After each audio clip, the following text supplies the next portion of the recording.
Welcome to the engine room of the house. This is where I spend so many hours a day sitting at my desk. And when we bought the house, this archway wasn't closed in. It was exactly like this.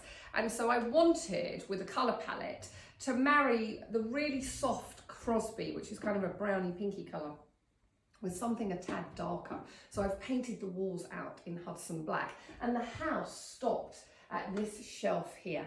Now, there's a really good resource that I use a lot for beautiful old timber called Ashwell Reclamation, and we sourced this piece of wood here from Ashwell from them, and I love how that wood kind of echoes the palette of outside. So the house used to stop literally at this point, and all of this over here is an extension of the house. So the garden was really integral because it's a double height glass wall. As I sit at my desk, I don't really want to see any neighbours.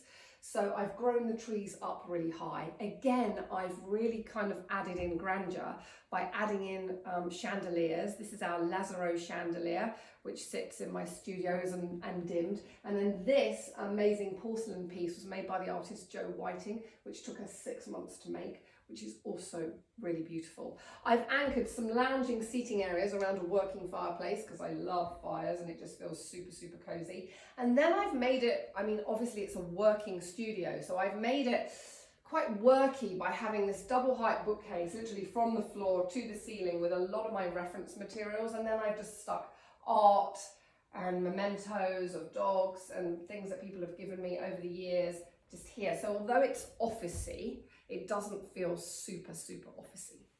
Lighting in this space, I'm obsessed with little pockets of glow, is a mixture of AA and vintage. This I picked up from a market, oh my goodness, years ago, I think in France. It was about 30 quid, 30 euro. And everyone, whenever I'm filming in here, always says, why is that lampshade on a kilt? And I can't make it go straight, but I love the lamp so much that it's sort of sat here on this vintage marble table for absolutely years. And then I've dotted around other vintage finds. So this orange mega lamp here that I've put on my desk is from 2 Columbia Road, which is a vintage resource that I use a lot. And then over the years, I've found quite a lot of vintage from the DMG fairs, which are up and down the country every other month. If you just Google it, it'll tell you where it is in your vicinity.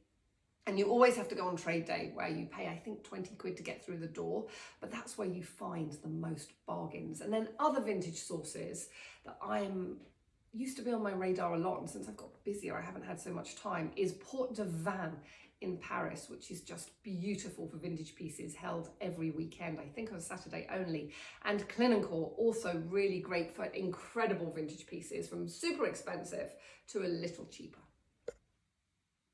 The rugs in this open plan space really link the two rooms together. So they're all AA rugs. There's the Colon rug, which sits under my desk, which I absolutely love. The brown rug has just gone into production, and that arrives in late October. And the Pasha rug, which Werts is literally loving, also links the colour palette to the two rooms. So I'm never big on getting one massive rug that fills the whole space. I like layering rugs, as I think it zones and adds such intrigue and depth.